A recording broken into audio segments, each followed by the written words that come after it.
उदाहरण 8, यदि tan theta धन sin थीटा बराबर m और tan थीटा ऋण sin थीटा बराबर n हो तो सिद्ध कीजिए कि m की घात 2 ऋण n की घात 2 बराबर 4 गुणा वर्गमूल m n। हल दिया है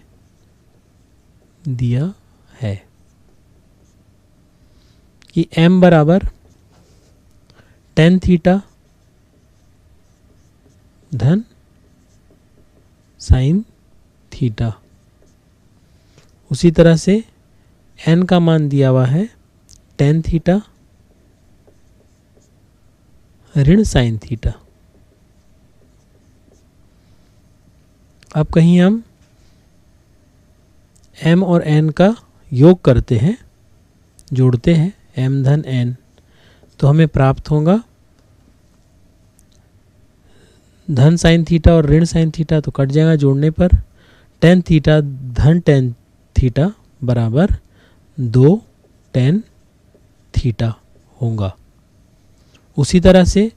हम m दोनों समीकरण में m और n में दोनों समीकरणों को घटाएंगे तो m ऋण n बराबर हमें प्राप्त होगा घटाने पर tan थीटा ऋण tan थीटा कट जाएगा और यहाँ पे घटाने पर ये धन चिन्ह हो जाएगा तो sin थीटा धन sin थीटा बराबर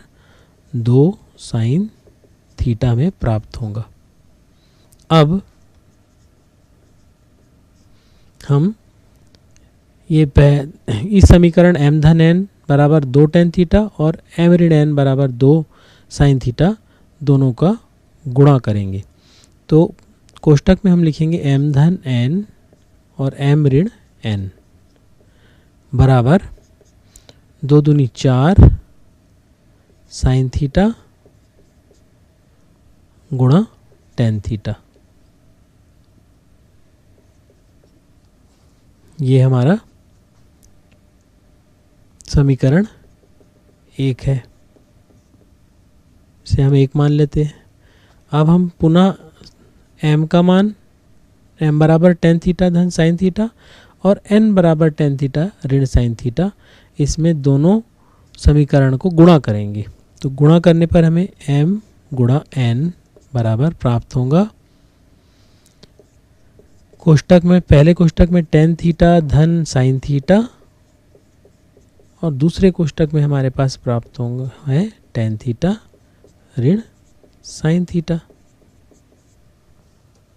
बराबर, यहाँ पे हम सर्वसमीका का प्रयोग करेंगे a धन b a ऋण b। इसका मान होता है a का वर्ग ऋण b का वर्ग, तो ये बन जाएगा tan की घात 2 थीटा ऋण sin की घात 2 थीटा। अब क्योंकि हम जानते हैं कि tan थीटा का मान जो होता है वो sin थीटा बटा cos थीटा होता है, तो tan की घात 2 थीटा को हम लिख सकते हैं sin की घात 2 थीटा बटा cos की घात 2 थीटा ऋण sin की घात 2 थीटा को हमने ऐसे लिखा बराबर, यहाँ हम लघुत्तम निकालेंगे cos की घात 2 थीटा, तो यहाँ बचेगा sin की घात 2 थीटा ऋण यहाँ आएगा sin की घात 2 थीटा गुणा cos की घात 2 थीटा। अब यहाँ पे हम अंश में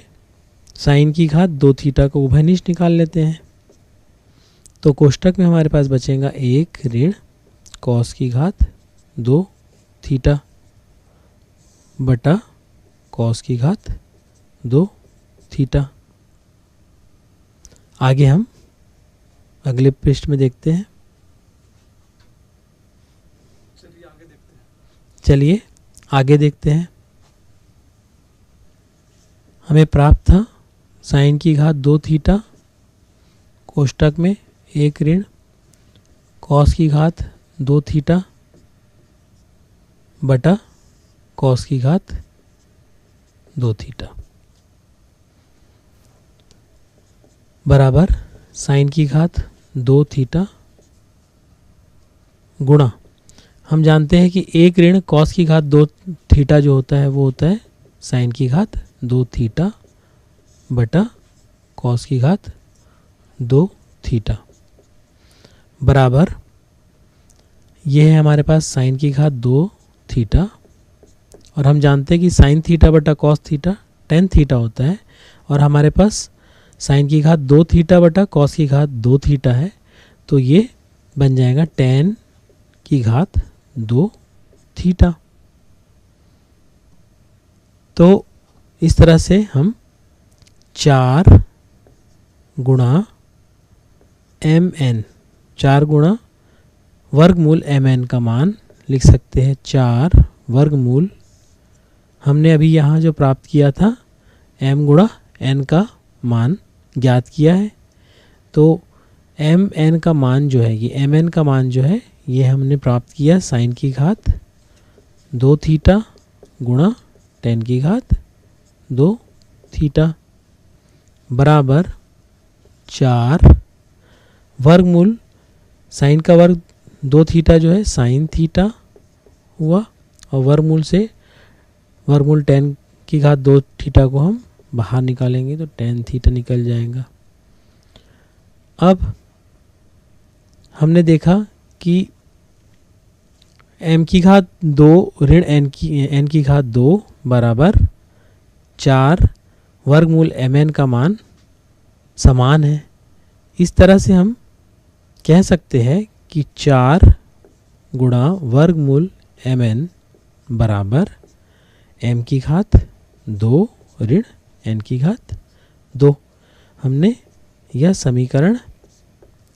1 से हमने प्राप्त किया है, या हम लिख सकते हैं कि m की घात 2 ऋण n की घात 2 बराबर 4 वर्गमूल m n। यही हमें सिद्ध करना था, यही इस उदाहरण का हल होगा।